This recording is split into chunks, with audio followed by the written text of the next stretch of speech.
क्या आप जानते हैं कि कार्तिक मास में दीपदान करने का धार्मिक और वैज्ञानिक महत्व क्या है? हिंदू पंचांग के अनुसार कार्तिक मास वर्ष का 8वां महीना होता है और यह महीना न केवल धार्मिक दृष्टि से बल्कि स्वास्थ्य और जीवन शैली की दृष्टि से भी बेहद महत्वपूर्ण माना गया है। पुराणों में कहा गया है कि कार्तिक मास में भगवान विष्णु, माता लक्ष्मी, भगवान गणेश, धनवंतरी, सूर्य देव, गोवर्धन पर्वत और कार्तिकेय स्वामी की पूजा से व्यक्ति को राजसी सुख वैभव की प्राप्ति होती है। इस महीने में धनतेरस, दिवाली, गोवर्धन पूजा, भाई दूज, छठ पूजा और देव उठैनी एकादशी जैसे प्रमुख पर्व आते हैं। ज्योतिषाचार के अनुसार कार्तिक मास शरद ऋतु का प्रारंभिक समय होता है। यह दो मौसमों के बीच का संक्रमण काल है, इसीलिए इस समय शरीर की रोग प्रतिरोधक क्षमता कम पड़ जाती है। इसी कारण ग्रंथों में कहा गया है कि इस महीने आपने खाने पीने, सोने, जागने और स्नान के नियमों का विशेष रूप से ध्यान रखना चाहिए। अब जानते हैं दीपदान के धार्मिक महत्व के बारे में। कार्तिक मास में दीपदान को सबसे पुण्यदायक कार्य माना जाता है। इस महीने मंदिरों, नदियों, तालाबों, कुओं, आंवले और तुलसी के पौधों के पास दीपक जलाने से अक्षय पुण्य की प्राप्ति होती है। कहा जाता है कि दीपदान से व्यक्ति के जीवन में अंधकार दूर होते हैं और सुख समृद्धि का प्रकाश फैलता है। दीपदान करने से व्यक्ति के पापों का नाश होता है और वह जन्म मरण के चक्र से मुक्त होता है। साथ ही दीपदान करने से दिव्य तेज की प्राप्ति होती है, घर में सुख, शांति और समृद्धि आती है और नकारात्मकता दूर होती है। यह भी कहा जाता है कि कार्तिक पूर्णिमा पर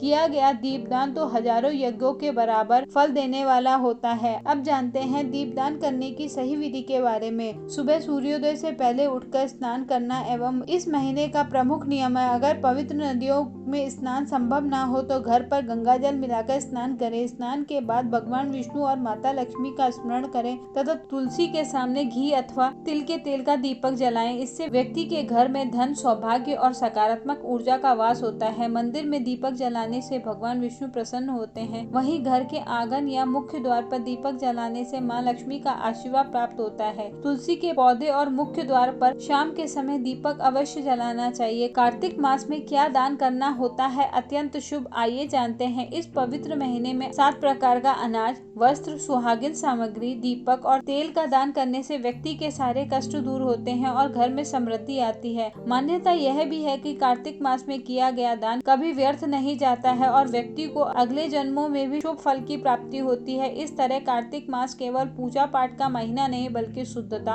अनुशासन और आध्यात्मिक उत्थान का प्रतीक है। इस माह के नियमों और परंपराओं को अपनाने से जीवन में सकारात्मक परिवर्तन अवश्य आता है। सनातन धर्म से जुड़े ऐसे और वीडियो देखने के लिए मेरे चैनल को सब्सक्राइब जरूर करें।